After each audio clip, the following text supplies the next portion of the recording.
भगवान शिव की कथा 12वां दिन। द्वादश ज्योतिर्लिंग।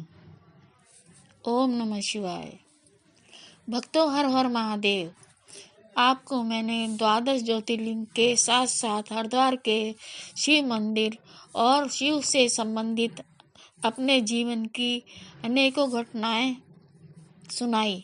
जीवन के इस चौथे पड़ाव पर भगवान शिव की कृपा मुझ पर बरसी और कई चमत्कार मुझे देखने को मिले, तो बुद्धि इस बात पर सोचने को मजबूर हो जाती है कि कोई तो सुपर पावर शक्ति है जो हमें देख रही है और नियमबद्ध तरीके से इस सृष्टि को चला रही है। ऐसे ही मेरे साथ एक अद्भुत घटना घटी। यह घटना सन 2024 की है। उन दिनों मेरे कार्तिक स्नान चल रहे थे। मैं अपने पास वाले स्वामीनारायण के पास फूल पत्ती घाट पर नहाने जाया करती थी। रोज सवेरे जल्दी उठने की आदत है, इसलिए सुबह 4:45 बजे निकल जाया करती थी और 6 बजे नहाकर वापिस आ जाती थी। कार्तिक महीने के 5 अंतिम दिन स्नान के भीष्म पंचक व्रत कहलाते हैं। अगले दिन प्रदोष तिथि और 14 तिथि एक साथ पड़ रही थी। इस दिन जरा कुछ पहले ही स्नान को निकल गई। घाट पर पहुंची तो सब सुनसान था। दूर कहीं इक्का दुक्का आदमी अंधेरे में नहाता दिखाई दिया।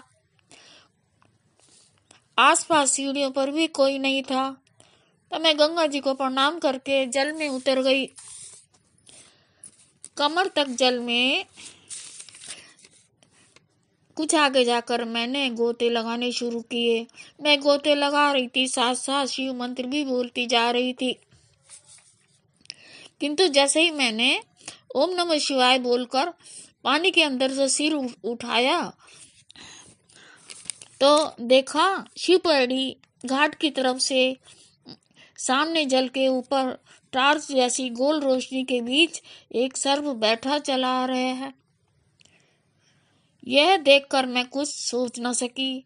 उसने 2 बार अपनी पूंछ भी फटकारी और उसने अपना मुंह खोला और 2 सुंदर आंखें मेरी तरफ देख रही थी। उस समय मैं सब दुनियादारी भूल गई थी, बस भूत बनी उनकी ओर देख रही थी। कुछ क्षणों तक हम एक दूसरे को देखते रहे। तब तक वह सर्प देवता और मेरे पास आ गए। मैं जैसे सपने से जागी, सामने सर्प देखकर मन में भय जागा। मैं भागकर किनारे सीढ़ियों तक जाना चाहती थी, किंतु हाथ पैर जड़ हो गए। फिर भी पूरी ताकत से किनारे की तरफ भागी। 2-3 कदम ही बढ़ाए होंगे कि तब तक वो मेरे बिल्कुल पास आ गए। अब वो बैठे नहीं थे, तैर रहे थे। डरते डरते मैंने धीरे से उनकी तरफ देखा तो वो बिल्कुल मेरी कमर के बगल से निकल गए। मैं गिरती पड़ती जैसे तैसे जल से बाहर निकली। डर के मारे मेरा बुरा हाल था। तब तक घाट पर एक माताजी और एक संत जी आ गए थे। संत जी किनारे खड़े देख रहे थे। बोले, माताजी डरो मत, आप भाग्यशाली हैं जो भोले बाबा आपको दर्शन दे गए। आपका कार्तिक स्नान सफल हो गया। मैंने जैसे तैसे कपड़े बदले और मंदिर में भोले बाबा को जाकर जल चढ़ाया और उन्मादी सी होकर घर वापिस आ गई। वापिस लौटते समय मन में एक आंतरिक सी खुशी, डर और हैरानगी भी थी। उस बाल रूप सर्प का प्यारा सा रूप डरावना नहीं, मन लुभावना था। कुछ क्षणों तक एक दूसरे को देखते रहना मानो एक दुर्लभ मुहूर्त और दिव्य अनमोल क्षण थे। शरीर रोमांचित हो रहा था, मानो कोई बहुमूल्य वस्तु मिल गई हो। अगले दिन कार्तिक पूर्णिमा थी। चतुर्दशी को जो कुछ मैंने देखा वह अविश्वसनीय था। भोले बाबा ने मुझे दर्शन दे दिए थे सर्प के रूप में। इस घटना को मैंने कई बार चिंतन मनन किया। गंगा जी में सर्प का होना तो एक आम बात है और नहाते समय भी जल में सर्पों का आ जाना भी स्वाभाविक ही है, किंतु रात के अंधियारे में एक गोलाकार प्रकाश और उसके बीच जल पर बैठे सर्प का पूंछ फटकारना और गोल चमकीली आंखों से आंखों का मिलना कोई साधारण नहीं, अद्भुत था। उनका पूरा खुला मुंह ऐसे लगा जैसे भगवान कृष्ण ने अपना पूरा मुंह खोलकर माता यशोदा को अपने मुख के ब्रह्मांड के दर्शन दिए थे। उन अद्भुत क्षणों की स्मृति मुझे आज तक भी बनी हुई है, जिन्हें मैं कभी न भूल पाऊंगी। बोलो शंकर भगवान की जय, गंगा मैया की जय।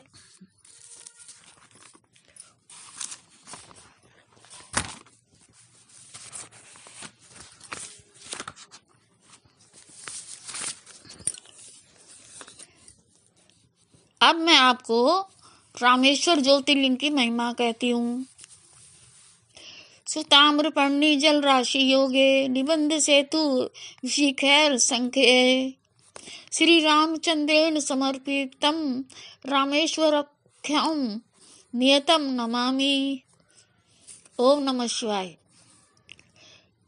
भक्तों, रामेश्वर ज्योतिर्लिंग तमिलनाडु प्रदेश के रामनाथ जिले में स्थित है।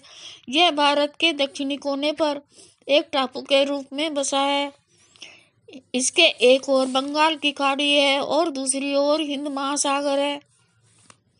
यहाँ बब्बन ब्रिज से जब ट्रेन शहर में प्रवेश करती है तो अथाह जलराशि के अद्भुत दर्शन होते हैं। मंदिरों परिक्रमा में बहुत खूबसूरत स्तंभ मंदिर को संभाले खड़े हैं, जिन पर सुंदर चित्र खुदे हैं। यह लगभग 1000 फीट लंबा गलियारा है। मंदिर के ऊपरी भाग में 24 तीर्थ कुएं के रूप में विराजमान है।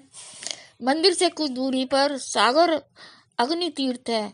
यात्री पहले यहाँ स्नान करके गीले कपड़ों में ही 22 तीर्थों में जाकर स्नान करते हैं, फिर कपड़े बदलकर रामेश्वर के दर्शन करते हैं। रावण का वध करके राम जी ने यहाँ आकर अग्नि तीर्थ में स्नान किया था। यहाँ स्नान करने से मनुष्य के सारे पाप भस्म हो जाते हैं। मुख्य रामेश्वर शिवलिंग के सामने नंदी बाबा की विशाल प्रतिमा है। रामेश्वर ज्योतिर्लिंग पर दूर दूर से लोग गंगा जल लाकर चढ़ाते हैं। मंदिर की पूरी व्यवस्था भारत सरकार के अधीन है। ये मंदिर बहुत विशाल और ऊंचा है। कहते हैं त्रेता युग में राम जी ने मिट्टी के शिवलिंग बनाकर बाद में समुद्र की अनुमति लेकर पुल बांधा था और अपनी सेना के साथ लंका पार की थी। इसलिए आज भी यहाँ शिवलिंग मिट्टी के बनाकर पूजा की जाती है। यहाँ राम ने धनुष मारकर जल निकाला था। जब रावण को मारकर राम जी सीता को लेकर वापस लौटे तो इसी कुंड में स्नान किया था। हनुमान जी को शिवलिंग लाने में देरी होते देख सीता जी ने अपने हाथ से शिवलिंग बनाकर पूजा की। बाद में हनुमान जी द्वारा लाए शिवलिंग को कुछ दूरी पर स्थापित कर दिया। मंदिर के कुछ दूरी पर माँ पार्वती पर्वतवर्धिनी के रूप में विराजमान है। कहते हैं शयन आरती के समय यह मूर्ति रामेश्वर जी के बगल में बैठा देते हैं। यह कैलाश आरती कहला देती है। यहाँ समुद्र के तट पर समुद्र कोटि तीर्थ स्थान है। यहीं से भगवान राम ने लंका पर चढ़ाई करने के लिए पुल बनाया था और यहीं पर विभीषण ने श्री राम से मुलाकात की थी। यहाँ आज भी विभीषण का मंदिर बना है। उस समय के तैरते पत्थर आज तट की दीवारों पर चिन्ह दिए गए हैं, जिन पर श्री राम लिखा है, जो दूर से ही आते जाते दिखाई देता है। रामेश्वर ज्योतिर्लिंग के दर्शन का सौभाग्य मुझे भी मिला है। लगभग 15 वर्ष पहले मैं अपने पति जोशी जी के साथ दर्शन करने गई थी। पहले हमने मदुरई पहुंचकर मीनाक्षी मंदिर के दर्शन किए, फिर हम रामेश्वरम पहुंचे। सुबह अंधेरे अग्नि तीर्थ समुद्र में स्नान किया, फिर 22 तीर्थ कुंडों में स्नान किया। इसके बाद रामेश्वर जी के दर्शन किए। मैं अभिषेक के लिए हरिद्वार से गंगा जल लेकर गई थी। मंदिर के गर्भगृह में ज्योतिर्लिंग के दूर से ही दर्शन कराए जाते हैं, इसलिए पंडित जी ने गंगा जल की कैनी लेकर बाल्टी में जल डाल लिया और कैनी गर्भ से बाहर डाल दी। मेरे मांगने पर पंडित जी ने दोबारा कैनी उठाकर मुझे दे दी। उसी कैनी में मैं 22 तीर्थों का जल भरकर लाई थी। रामेश्वर दर्शन के बाद हम अगले दिन विभीषण मंदिर देखने गए, जो समुद्र तट पर बना है। कहते हैं यहाँ समुद्र की लहरों के बीच पानी में राम सेतु पुल के 3 भागों की छाया दिखाई देती है। यह वही राम सेतु है जो लंका पर चढ़ाई करते समय राम की सेना ने समुद्र पर पुल बांधा था। बाद में इसे तोड़ दिया गया, जो 3 टुकड़ों में बंटकर पड़ा हुआ है। लगभग 40 साल पहले नासा ने इसे खोजा था।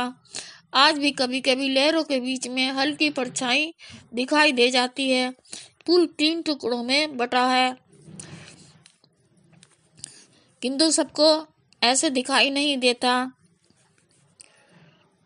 विभीषण मंदिर के दर्शन करके हमने मार्ग में पंचमुखी हनुमान और अन्य मंदिर भी देखे।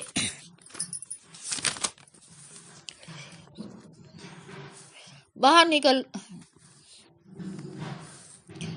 अगले दिन कन्याकुमारी